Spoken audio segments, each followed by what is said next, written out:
Bismillahirrahmanirrahim. Assalamualaikum warahmatullahi wabarakatuh. Kita hari ini mengundang salah satu praktisi dari Maybank Syariah sebagai Assistant Vice President ya di Maybank Syariah. Bahkan ya Bank Syariah aja digabungin itu semuanya asetnya belum nyampe tuh 20 atau 30 triliun gitu. Untuk pembiayaan ya di UUS itu juga sudah bersaing dengan bank-bank besar juga. Bank Syariah yang punya cabang di luar negeri ya hanya Muamalat ya, cabang Kuala Lumpur. Itu pun sebenarnya ada sejarahnya. Itu jawaban saya sebenarnya yang paling mendasar adalah satu, karena kompetensi utama yang dibutuhkan di banyak posisi Bank Syariah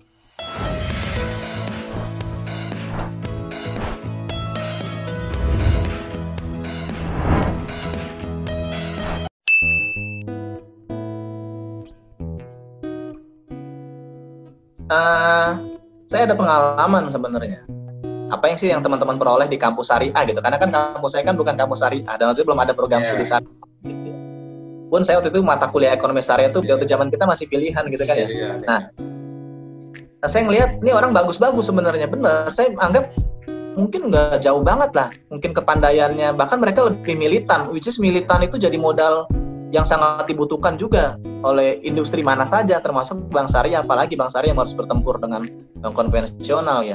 Tapi sayangnya banyak mereka itu fail di sisi ketika seleksi itu, salah duanya adalah psikotes dan tes potensi akademik. Lalu saya bilang harusnya itu sebelum lulus bikin juga tuh persiapan mereka untuk psikotes dan tes potensi akademik. Karena sayang udah banyak belajar syariah fail lagi di situ. Sama interview ya. Interview tapi itu balik ke pribadi masing-masing. Nah, akhirnya di SEBI itu mulai diberikan tuh. Dan alhamdulillah sekarang udah mulai banyak teman-teman SEBI yang masuk ke industri bank syariah, baik yang lewat ODB maupun yang lewat jalur clerical gitu. Walaupun ya masih banyak yang di level clerical sih, menurut saya ini masih harus dievaluasi lagi. Harusnya banyaknya yang di ODB. Nah, itu kalau kita ngomong persiapan nanti kalau sudah di tahap akhir ya, udah mau lulus ya. Lebih ke fokus gimana untuk mempersiapkan tes psikotes dan potensi akademik. Tapi kalau kita ngomong kurikulum, apa sih yang bisa dianalisis ini? Nah, program studinya mungkin udah lebih praktis nih, bisnis syariah atau manajemen perbankan syariah gitu ya. Banyak ya jurusan manajemen perbankan syariah. Tapi pas saya cek mata kuliahnya itu banyaknya ada filosofi, ada zakat dan wakaf, mungkin ada apa lagi ya, SDM bank syariah, mungkin kayak gitu ya.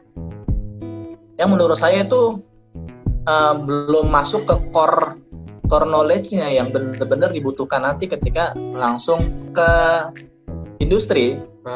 Idealnya kan harapannya dari manajemen perbankan syariah ya pasti untuk kebanyakannya masuknya ke perbankan syariah kan gitu ya, kalau linearitas. Nah ternyata kalau ketika saya sudah ada di perbankan syariah, banyak yang lulusan-lulusan tersebut yang saya tanyain, kamu udah tahu nggak sih konsep ALMA itu? Nggak ngerti ALMA itu apa, kepanjangannya apa. Padahal ALMA itu adalah jantungnya ilmunya perbankan gitu. Nggak tahu apa sih ALMA itu, nggak tahu sih intermediasi itu, nggak tahu sih hubungan antara financing dengan funding, bolak-baliknya seperti apa, hubungan antara pricingnya seperti apa, NIM-nya seperti apa di bank syariah, dari mana bank syariah mendapatkan profit dari derivasinya seperti apa, nggak bisa menjelaskan gitu. Sayang sekali belajar 4 tahun tapi nggak bisa menjelaskan. Padahal kalau itu bisa menjelaskan saat interview saja bisa menjelaskan itu, wah itu nilai tambah banget. Terus saya tanya lagi, kamu tahu nggak konsep mudharabah? Tahu. Apa aja rukunnya? Ya rukunnya ada pemilik modal, ya kan ada pengelola usaha, ada modal. Sekarang saya tanya, di tabungan ada nggak akad mudharabah? Ada Pak. Oke, tabungan kamu turun naik nggak saldonya? Ya turun naik Pak. Oke, kalau tabungan kamu saldonya turun naik, jadi berapa nilai modal kamu yang dihitung sama bank syariah? Nggak bisa jawab. Padahal itu simple, saya nggak ngerti itu gimana pengajaran di kampus. Kan itu simple, jawabannya adalah dengan melihat saldo rata-rata. Beda seperti deposito yang nilainya nggak berubah sehingga nilai modalnya adalah nilai biliar deposito, kan begitu. Ya, harusnya setelah konsep langsung disusul dengan praktek. Dan praktek ini juga harusnya ada praktek secara umum, ada praktek secara khusus. Iya. Karena ada yang dipraktekkan secara umum, tapi ada yang dipraktekkan juga secara khusus. Artinya nggak di semua bank syariah atau nggak di semua negara, katakanlah kayak gitu. Nah, yang kedua terkait dengan mungkin tentang praktikum bank syariah, ya kan ada juga tuh ya praktikum atau lab. bank syariah gitu ya. Ambil aja contoh lab lah, saya nggak ngerti. Kadang ada yang praktek labnya itu sampai punya mini bank ya, mini bank. Sekarang gini, saya lihat mini bank. Apa sih yang dipraktekkan di mini bank? Ternyata proses di frontliner gitu, CS sama teller gitu. Padahal kalau kita ngeliat CS sama teller itu lebih ke dia lebih ke hal-hal yang sifatnya operasional ya, yang administratif gitu, yang sifatnya layanan gitu. Justru di situ biasanya kalau kita ngelihat bank bikin video tentang frontliner itu lebih diperlihatkan bagaimana melayani nasabah. Padahal yang mau dikejar kampus kan bukan mahasiswa bisa melayani kan, bukan itu kan, tapi bagaimana masih bisa menjelaskan kembali konsep-konsepnya secara langsung ketika berpraktik. Nah mungkin itu yang perlu diupdate lagi, apa sih isinya Bank Mini itu. Betul, nggak apa-apa, sekarang saya nggak bilang salah, bisa aja, tapi mungkin nanti ada detailnya tuh ketika di CS itu produknya apa aja yang bisa dijelaskan. Tapi jangan cuma CS, terutama relationship manager yang ngurusin funding ataupun yang ngurusin pembiayaan. Nah, gimana sih relationship manager menjelaskan produk deposito mudharabah kepada katakanlah nasabah korporasi gitu loh, ataupun kepada nasabah yang kritis banget gitu. Bank syariah gimana ngejelasinnya? Menjelaskan kepada nasabah pembiayaan yang punya berbagai macam kebutuhan pembiayaan, yang struktur pembiayaan itu macam-macam, gimana sih bisa menjelaskan ke arah sana. Itu kita udah ngomong bener-bener tuh praktik pengasuhan. Itu kalau di videoin dan anaknya ternyata pinter, dan anak itu kemudian bisa, Pak saya udah pernah loh praktik ini Pak, ini video saya. Wah itu luar biasa. Ngapain Bank Syariah akan senang justru. Ngapain saya ngambil yang non syariah kalau yang orang yang syariah nih anaknya udah pinter, udah supel, komunikatif, ngerti lagi produk syariah. Ngapain saya ngambil yang non syariah? Nah di situ juga lu ada nilai tambah teman-teman yang ada di program.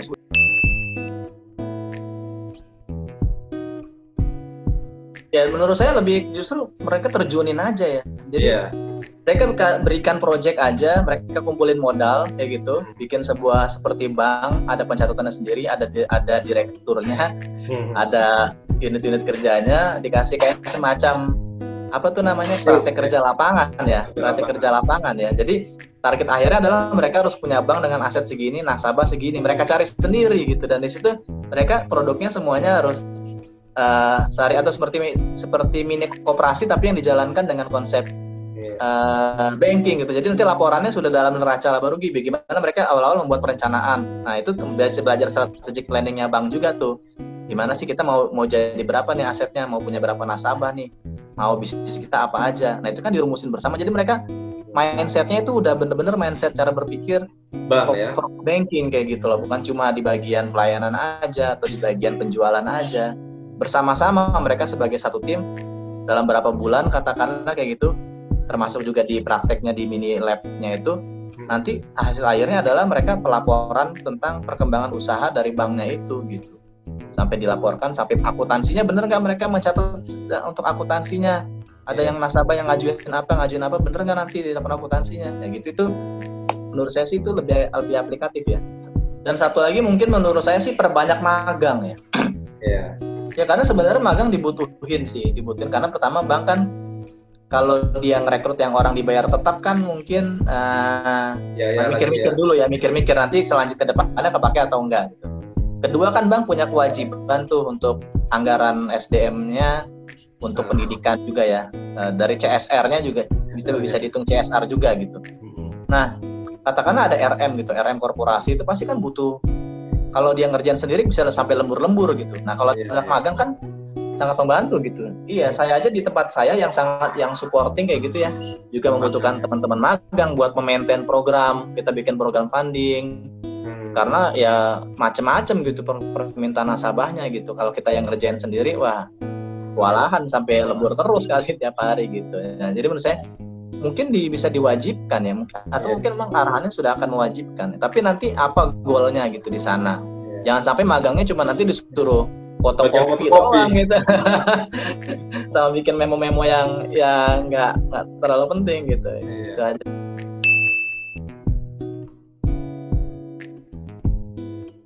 Terdampak corona atau tidak ya, terdampak pasti. Karena kan saya lihat juga dari program restrukturisasi itu ya semua bank menjalankan program restrukturisasi ya, artinya dampaknya ini sangat-sangat besar gitu. Dan bahkan ngomong restrukturisasinya itu bank-bank besar ini udah ratusan miliar sampai triliun kayak gitu. Itu yang baru yang di syariahnya aja. Kalau yang di konvensionalnya wah lebih parah lagi udah. Sampai dengan saat ini saya dari yang saya dengar sih belum banyak. Tapi banyak yang di cut off itu terutama yang teman-teman yang masih kontrak ya statusnya. Tapi itu juga di bank syariah nggak banyak ya yang statusnya kontrak ya. Kan mungkin kayak di bank konvensional mungkin kayak seperti sales kartu kredit atau sales KTA mungkin yang seperti itu ya. Kalau di bank syariah banyak pegawai tetap sih yang komposisinya, dan saat ini menurut saya sih masih wait and see lah. Bank syariah masih cukup belum populer lah mungkin opsi ke arah sana gitu, dan masih akan ngelihat mungkin gimana nanti di akhir tahun kira-kira tambah parah atau mulai recovery gitu. Tapi kalau ngelihat sekarang sih saya sih masih optimis ya. Saya sih masih optimis mungkin bukan akhir tahun, mungkin tengah tahun depan insya Allah kalau bank syariah sih sudah bisa recovery. Tapi kalau bank nasional nih konvensional besar-besar nih wallahu alam ya, karena mereka terlalu besar. Jadi istilahnya tuh too big to fail. Jadi mereka itu udah terlalu besar sehingga ketika jatuh bangunnya juga lebih susah karena udah berat gitu badannya. Jadi kalau bank syariah mungkin ya jatuh-jatuhnya berapa sih, dan itu kan paling dari berapa nasabah gitu ya, masih hitungan jari lah nasabahnya. Masih bisa diganti dengan nasabah yang lain gitu. Tapi kalau di konvensional udah susah.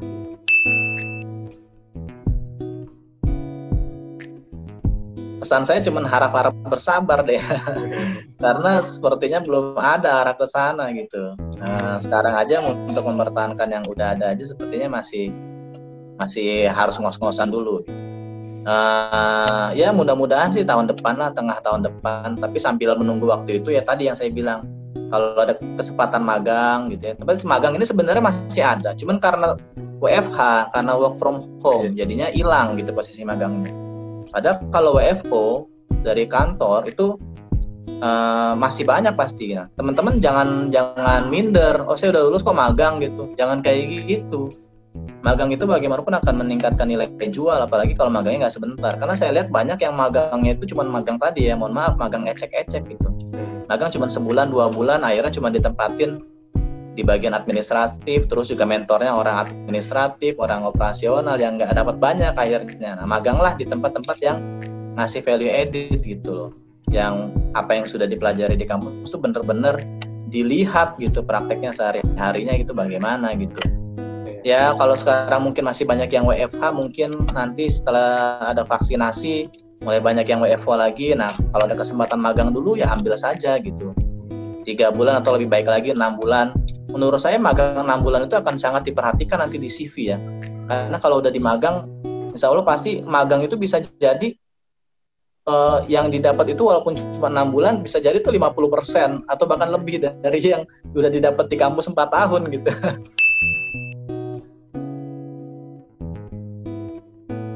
Kalau kita lihat di pakemnya internasional, bank itu kebagi 2 sebenarnya, investment banking dan commercial banking. Yang ada intermediasi funding lending ini di commercial banking. Sedangkan di investment banking itu menyerap dana-dana memang mereka yang lebih siap dengan risk taker gitu loh, untuk mengambil resiko bahwa duitnya hilang, tapi dengan kompensasi return yang lebih tinggi. Di investment banking itu sekarang sih banyak nasabahnya korporasi, tapi dengan semakin banyaknya high net worth individual ya, ataupun nasabah-nasabah premium kayak gitu ya, atau nasabah-nasabah, jangankan nasabah premium lah, nasabah-nasabah yang mungkin high net worth-nya itu mulai meningkat gitu ya, karena kelas menengah kan mulai naik gitu lah. Mereka ini sebenarnya nggak mau naruh duit banyak-banyak di deposito, karena deposito ini kan sebenarnya return-nya terbatas ya. Sekarang paling banter ya dapat 6% aja udah bagus. Ya, tapi mereka maunya kan, ya mereka maunya ini kan, ya? Iya tabungan buat hari tua ini kan maunya yang return lebih tinggi lagi. Nah di sini yang menurut saya seharusnya kalau di luar negeri itu kan kita anggap di Eropa atau di Amerika itu nggak ada tuh istilahnya berinvestasi di bank komersial tuh nggak ada. Di bank komersial itu ya naruh duit buat transaksi. Jadi deposito bank komersial itu nggak terlalu menarik lah. mereka naruh duit itu ya di pasar modal, di investment banking, di private equity, di Di luar security. negeri malah nol itu kadang. Ya, di manajer investasi ya bunganya bahkan menunjukkan nol gitu kan. Jadi ini harusnya justru idealnya Bank Syariah tadi kebagi dua ya, mana yang mau jadi investment banking, mana yang mau commercial banking, sehingga akad-akad itu bisa diterapkan secara konsisten. Akad mudharabah untuk simpanan ya harusnya hanya ada di investment banking, karena akad mudharabah itu harus siap hilang duitnya, ya kan? Iya. Kalau yang mau nggak mau duitnya hilang ya jangan pakai akad mudharabah, pakainya akad qard atau akad wadiah tadi, dan itu di commercial banking praktiknya. Termasuk juga kayak tadi pembiayaan juga ya kalau di commercial banking jangan pakai mudharabah musyarakah lah, karena nasabahnya juga kalau usahanya naik nggak mau bayar lebih kok. Maunya ya rate-nya kompetitif seperti bank konvensional. Jadi ya rate-rate yang fix gitu, yang sekarang itu diakomodir lewat murabahah atau MMQ kayak gitu ya, dengan akad ijaro gitu, hybrid kontrak kayak gitu ya. Sedangkan yang mau bener-bener investasi fluktuasi ya itu di investment banking. Jadi yang mau minjem besar tapi dan bank investment banking kan juga mereka memanage keuangannya berbeda ya. Mereka lebih siap untuk fluktuasi kayak gitu. Nah ini yang sayangnya belum ada. Bahkan di luar negeri di Timur Tengah juga belum ada ya. Belum ada ya yang benar-benar pure syariah investment banking gitu. Apalagi di Indonesia ini juga masih abu-abu nih investment bankingnya. Nggak ada investment banking di Indonesia ini, termasuk di konvensional ya. Akhirnya bank komersial memiliki divisi seperti divisi investment banking gitu. Yang judulnya mungkin wealth management, judulnya mungkin private banking kayak gitu. Padahal itu sebenarnya menjalankan segmen-segmen yang harusnya masuk ke investment banking gitu. Jadi dulu sebenarnya di muamalat sudah pernah coba mendirikan namanya FIIB, First Islamic Investment Banking di Jakarta waktu itu. Jadi anak perusahaannya Bank Muamalat. Jadi itu visioner sekali direktur Bank Muamalat yang asetnya waktu itu bahkan belum 10 triliun.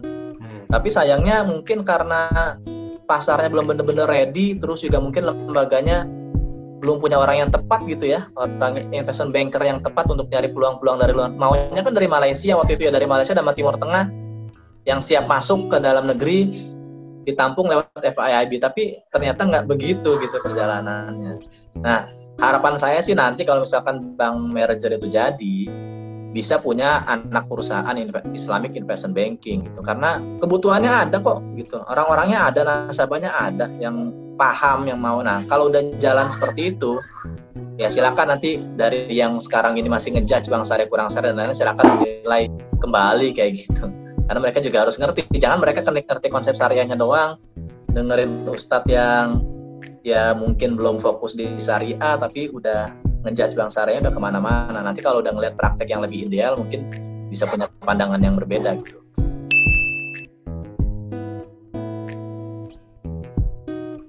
Ya buat teman-teman mahasiswa yang ingin berkarir gitu ya di industri di tengah kondisi seperti ini, pertama pesan saya harap bersabar aja dulu, peluang itu pasti ada, dan yang penting adalah mengupgrade diri gitu. Jangan jadikan sekarang kondisi seperti ini ya udah diem aja gitu, tapi terus perkaya diri, apapun kesempatan yang ada ya ambil deh kayak gitu. Kalau mau bisnis dulu juga nggak apa-apa, kan bukan berarti udah terjun ke bisnis nggak bisa ke industri kan, nanti bisa enak malah ya kalau udah mulai bisnis kayak Mas Bayu ini udah mulai bisnis duluan, lalu ya tinggal sampingan aja lah gitulah, justru yang non bisnisnya nih sampingan aja nih. Jadi mau dapat berapa kayak dari yang non bisnis nih ya terserah, udah lillahi ta'ala aja gitu. Sepertinya ya kalau prediksi saya baru tengah tahun depan ya mulai kembali ada peluang seperti itu, karena sekarang pun bank-bank syariah mulai mandek nih. Bisa dilihat, teman-teman bisa melihat itu dengan melihat gap. Jadi berapa sih gap antara aset dengan pembiayaan? Kalau gapnya semakin besar artinya bisnisnya semakin melambat, artinya banyak duit yang nganggur. Kalau duit yang nganggur berarti ya pertumbuhannya nggak maksimal, walaupun dibilangnya pertumbuhannya lebih tinggi dari tahun sebelumnya. Itu artinya tahun sebelumnya lebih nggak maksimal lagi. Nah, itu bisa kelihatan seperti itu. Saya lihat sih banyak yang FDR-nya ya, financing to deposit ratio-nya udah mulai mengendor. Artinya ya banyak dananya nggak terlempar kayak gitu. Kalau nggak terlempar ya akan mandek gitu pertumbuhan bisnis, karena income terbesar itu ya masih dari pembiayaan kayak gitu. Nah, mudah-mudahan sih tengah tahun depan mulai bergairah lagi segmen retail, segmen komersil, bisnis kayak gitu mulai bergairah lagi, sehingga mulai ada energi lagi dari industri untuk merekrut. Walaupun ya sebenarnya yang akan pensiun juga banyak sih menurut saya nih. Setelah tahun 2020 ini akan mulai banyak yang pensiun, karena mereka yang masuk awal-awal di Bank Syariah ini dari tahun 2000-an awal, banyak yang udah mulai masuk usia pensiun di tahun 2020 ini gitu. Jadi mungkin pergantiannya banyak yang dari yang pensiun. Tapi kalau dari yang pensiun ya rekrutmennya mungkin bukan rekrutmen yang open rekrutmen besar-besaran ya, tapi one by one ya. Itu kebanyakan pasti ngambil dari professional hire. Pengalaman ya, yang udah pengalaman. Yang udah pengalaman. Nah itu makanya tadi saya bilang kalau teman-teman mungkin boleh aja silakan pengalaman di luar bank gitu, ataupun pengalaman magang kayak tadi, pasti menurut saya akan jadi nilai tambah juga. Ngapain bang bayar orang yang berpengalaman lebih mahal kalau ada orang-orang yang dengan pengalaman yang lebih kecil tapi memang itu yang dibutuhkan gitu, sesuai dengan kebutuhannya gitu. Jadi ya nggak usah terlalu pesimis lah gitu, masih ada harapan itu.